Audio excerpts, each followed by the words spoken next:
नमस्कार, आपलं खूप खूप स्वागत आहे आई बाबाच्या स्पेशल रेसिपी मध्ये। आज आम्ही आपल्यासाठी घेऊन आलो आहोत मराठवाडा स्पेशल आमरस धिरडे कुरडई ही स्पेशल रेसिपी। तर चला सुरू करूया।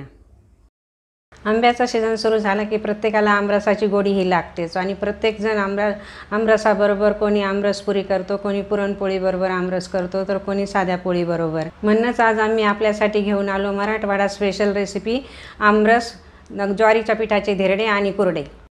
या रेसिपीसाठी आपण घेतले आहे गावरान 4 आंबे, ज्वारीचं पीठ 1 वाटी, थोडं बेसन पीठ आणि अर्धा चमचा ओवा आणि 2 कुरडया।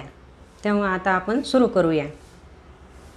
सर्वात प्रथम आपण आमरस बनवून घेऊया। या गावरान आंब्याच्या रसाची वेगळी चव येईल। या सर्व आंब्यांचा आपण रस करून घेऊया। असाच आपण सगळ्या आंब्यांचा रस करून घेऊ। एक एक करून आपण सर्व आंबे असेच पिळून घेणार आहोत। तुम्ही पाहू शकता ह्या गावरान आंब्यामध्ये किती छान आणि घट्ट रस निघालेला आहे। आता हे आपले सर्व आंबे पिळून झालेले आहे। आता यामधील कोई आपण बाजूला काढूया।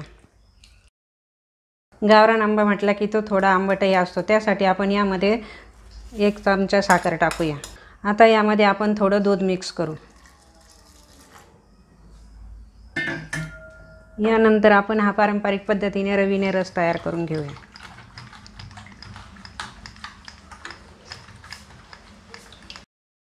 मिक्सरमध्ये रस तयार करणं खूपच सोपं असतं, पण पारंपरिक रवीने रस तयार केलेला हा खूपच चविष्ट आणि टेस्टी लागतो। त्यासाठी आपल्याला हे मराठवाडा स्पेशल म्हणून आपण या रवीने आज हा रस तयार करणार आहोत। आपला हा रस पूर्णपणे तयार झालेला आहे। आता आपले धिरडे तयार होईपर्यंत हा रस तुम्ही फ्रीजमध्ये थंड करायला ठेवू शकता। आता आपण हे फ्रीजमध्ये ठेवू। धिरडे बनवण्यासाठी आपण घेतलं आहे 1 वाटी ज्वारीचं पीठ, अर्धी वाटी बेसन, अर्धी वाटी ओवा, चवीनुसार मीठ टाकूया। आता आपण हे सगळं मिश्रण एकजीव करून घेऊया आणि ते पाणी टाकून चांगलं पातळ तयार करू, म्हणजे याचे धिरडे आपल्याला चांगले बनवता येतील। या अगोदर तुम्ही रसाबरोबर धिरडे खाल्लेले नसेल तर हे खाल्ल्यानंतर तुम्हाला ही रेसिपी खूपच आवडेल आणि तुम्ही तयार करायचा प्रयत्नही कराल। असेच तुम्ही गव्हाच्या पिठाचेही धिरडे तयार करू शकता। धिरड्याचे पीठ आपलं पूर्णपणे तयार आहे। आता आपण धिरडे तयार करून घेऊया। धिरडे बनवण्यासाठी आपण नॉनस्टिक तवा आता गॅसवर ठेवलेला आहे। यावरती आता थोडं आपण तेल पसरून घेऊया।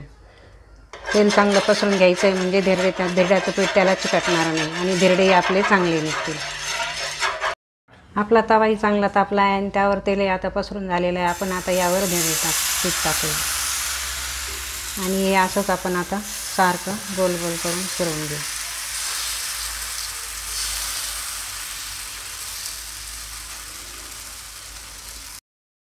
धिरडं हे खूपच खायला टेस्टी असतं, त्यामुळे तुम्ही हे नक्कीच तयार करून पहा आणि ती तुम्हाला खाल्ल्यानंतर नक्कीच आवडेल। त्यावरती आता आपण थोडं तेल टाकूया। आता हे आपल्याला एका बाजूने चांगलं लालसर होऊ द्यायचं आहे, नंतर आपण ते पलटून घेणार आहोत। तुम्ही पाहू शकता हे किती सोप्यात पलटत आहे। आता हे आपण पलटी करून घेऊया। त्याचा कलरही किती छान झालेला आहे, तुम्ही पाहू शकता। आपले धिरडं पूर्णपणे तयार झालेलं आहे। असेच आपण सगळ्या पिठाचे तयार करून घेऊया। आपले सगळे धिरडे बनवून झालेले आहे। आता आपण कुरडई तयार करून घेऊया। कुरडईसाठी आपण ठेवली आहे गॅसवर कढई, त्यामध्ये टाकलेलं आहे तेल। आता हे तेल आपलं गरम झालेलं आहे। आपण आता कुरडई तळून घेऊया। आमरस, धिरडे आणि कुरडईचं कॉम्बिनेशन खूपच चांगलं असतं, त्यासाठी हे आम्ही तुम्हाला दाखवत आहोत। तुम्ही पाहू शकता आपली कुरडई छान तळून झालेली आहे आणि ती खूपच फरारलेली आहे। ही घरी तयार केलेली कुरडई असल्यामुळे तिला टेस्टही खूपच छान असते।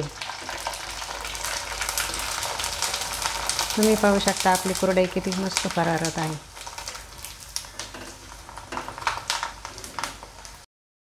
आपला आमरसही तयार आहे, धिरडेही तयार आहे आणि कुरडई आपली तळून झालेली आहे, तेव्हा ती तुमच्या कुटुंबाला तुम्ही सर्व करू शकता। आज आम्ही आपल्यासाठी मराठवाडा स्पेशल रेसिपी म्हणजे धिरडे कुरडे आणि आमरस ही घेऊन आलो आहोत। आपण नक्की एकदा ट्राय करा, ती नक्कीच आपल्याला आवडेल यात शंका नाही. आम्हाला विश्वास आहे मराठवाडा स्पेशल आमरस, कुरडई आणि धिरडे बनवण्याची रेसिपी तुम्हाला खूपच आवडली असेल. तर लाईक करा, शेअर करा आणि आमच्या चॅनलला सबस्क्राईब करा. धन्यवाद.